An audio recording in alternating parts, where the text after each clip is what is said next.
Hello, welcome back to I am possible. तो hope कि आप लोग बहुत ही अच्छा कर रहे होंगे और आपकी जो पढ़ाई है वो बहुत अच्छी जा रही होगी। मेरी भी अच्छी ही जा रही है। एक्चुअली काफ़ी दिन से वीडियो नहीं आई। इसका रीज़न ये है कि हमारे स्कूल में फ़ेज़ 2 स्कॉलरशिप का एग्ज़ाम था। जैसा कि मैंने आपको अपनी स्ट्रीम सिलेक्शन वाली वीडियो में बताया था कि हमारा स्कूल एक स्कॉलरशिप कंडक्ट करवाता है। जो भी पास हो जाता है उसको 11th और 12th फ्री में पढ़ाया जाता है और सब कुछ उसका एडमिशन फ़ी, एजुकेशन फ़ी सब फ्री होती है। तो मैं उसकी ही तैयारी में लगा हुआ था और मेरा पेपर लगभग अच्छा ही गया है मेरे हिसाब से तो। लेकिन देखते हैं भाई कितनी कट ऑफ जाती है, कितना कैसे जाता है। तो आज की वीडियो का टॉपिक है, तो सर्दियाँ आ चुकी हैं। सर्दियाँ आ चुकी है और मैंने हाफ बाजू की पहन रखी है क्योंकि अभी मेरे यहाँ पर मतलब टेम्परेचर नॉर्मल ही है, क्योंकि अभी दोपहर हो रही है तो टेम्परेचर नॉर्मल रहता है हमारे दोपहर में।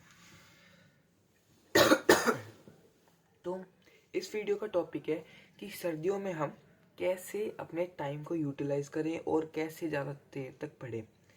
तो सबसे पहली 3 प्रॉब्लम है मेन, कि आपको सर्दियों में नींद आ रही है या फिर आपका पढ़ने का मन नहीं कर रहा। सबसे पहला तो है कि आप बेड पे हो, दूसरा है आपकी स्लीप साइकिल, तीसरा है सनलाइट।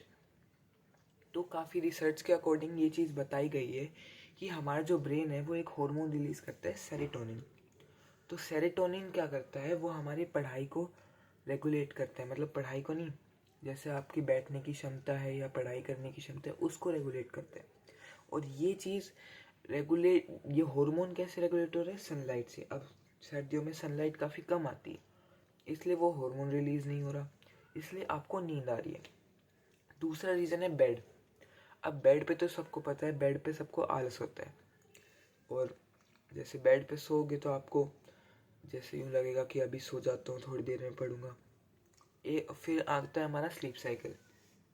कुछ बच्चे हैं जो स्लीप साइकिल अपनी अच्छी तरीके से पूरी नहीं कर रहे हैं। कोई या तो ज़्यादा ही लेट उठता है, ज़्यादा ही लेट सोता है, इंस्टा वगैरह चलाता है, गेम्स खेलता है, या फिर कोई ज़्यादा ही लेट उठता है। शाम को सुबह जो लेट उठते हैं और रात को जो लेट सोते हैं, उनका स्लीप साइकिल बिगड़ रहा है। तो इसके सॉल्यूशन आज मैं आपको बताने वाला हूँ कि कैसे आप लोग अपनी पढ़ाई को इंक्रीज कर पाएँ, अपने शेड्यूल को, पढ़ाई की सीटिंग को।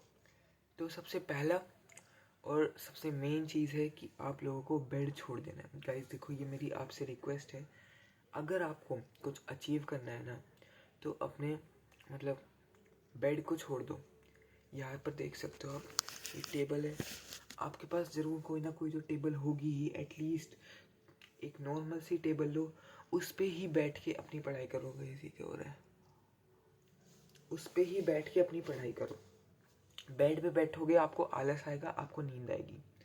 और देखो, अब जैसे मैं सुबह उठ के जाता हूँ बैडमिंटन खेलने, आप भी एक ऐसी हैबिट ज़रूर बनाओ कि सुबह जल्दी उठ के 5 या 4:30 बजे उठ के खेलने जाओ, जिससे आपका जो शरीर है वो एक्टिव रहे और आपको आलस कम आए। भाई साहब सच बता रहा हूँ, ये चीज़ जो है ना, इसने मेरे ऊपर बहुत ही बड़ा इम्पैक्ट डाला है गाइस। ये मैं आपको सच बता रहा हूँ, इस चीज़ से आपके ऊपर बहुत फ़र्क आएगा। आप ज़रूर कमेंट्स में लिखेंगे कि थैंक यू भाई, कि आपकी वजह से हमारा ये रूटीन सही हो गया। तीसरी चीज़ आती है, जब भी आप पढ़ने बैठो ना, अपने कमरे की सारी लाइट्स ऑन रखो। अब जैसा कि मैंने बोला, सनलाइट नहीं होती, तो जो हमारा ब्रेन है ना, जब सारी लाइट्स ऑन रहेगी उसको ऐसा लगेगा कि सनलाइट है और ये तो नॉर्मल टाइम चल रहा है, जिससे आपका ब्रेन सेरोटोनिन रिलीज़ करेगा और आपकी पढ़ाई की फोकस बढ़ेगा। और गाइस, सिर्फ और सिर्फ 79 डेज बच रहे हैं, और 89 डेज बच रहे हैं और हमने अभी तक कुछ भी नहीं किया है। मेरा कहना यही है गाइस, देखो अगर आप नहीं करोगे ना, 10th में अगर आपके अच्छे नंबर आ गए ना, मैं फिर से कहूँगा, जिस दिन आपके 10th का रिज़ल्ट आएगा और आपका रिज़ल्ट बहुत अच्छा होगा और आपके पेरेंट्स आपके पीछे होंगे, आपके भाई बहन आपके पीछे होंगे, और जब आप वो देखेंगे कि इसके 95 प्लस है, वो खुशी ही अलग होगी। तो मेरा तो यही कहना था भाई, बाकी आपके ऊपर निर्भर है। और एक और चीज़ कहनी थी मेरे को कि जैसे देखो, आपका एक प्राइवेट रूम है, आप उसमें रहते हो, नो डाउट सही है, लेकिन अपने पेरेंट्स के साथ टाइम स्पेंड करना एक अलग चीज़, एक अलग सेटिस्फेक्शन देता है। जैसे मैंने काफ़ी दिन से अपने ऊपर ये बदलाव लाया है कि मैं कुछ टाइम अपने पेरेंट्स के साथ टाइम स्पेंड करता हूँ, बात करता हूँ, जिससे उनको भी मेरी फीलिंग्स का पता चलता है, मुझे भी उनकी फीलिंग्स का पता चलता है।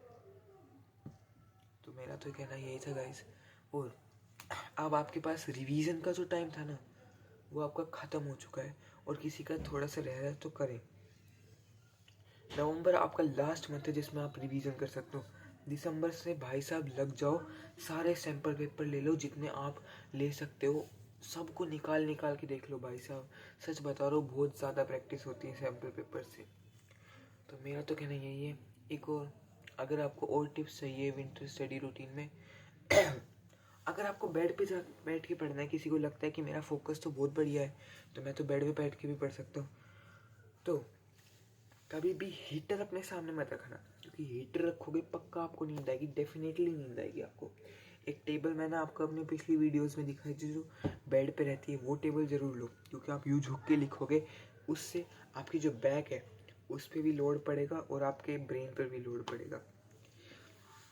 एक चीज़ बता रहा हूँ, कॉफ़ी, मैंने सुना है काफ़ी लोगों को कॉफ़ी पियो नींद नहीं आती, और कॉफ़ी से नींद क्यों नहीं आती ये मैं आज आपको बताता हूँ। जैसे हमारे सर में स्लीप के जो बैक्टीरिया वगैरह होते हैं, वो फॉर एक्सपेरिमेंट बता रहा हूँ मैं, वो कैसे काफ़ी ऐसी सारी डंडी है मान लो, उसके ऊपर जाके वो बैक्टीरिया बैठ जाते हैं, तब आपको नींद आती है।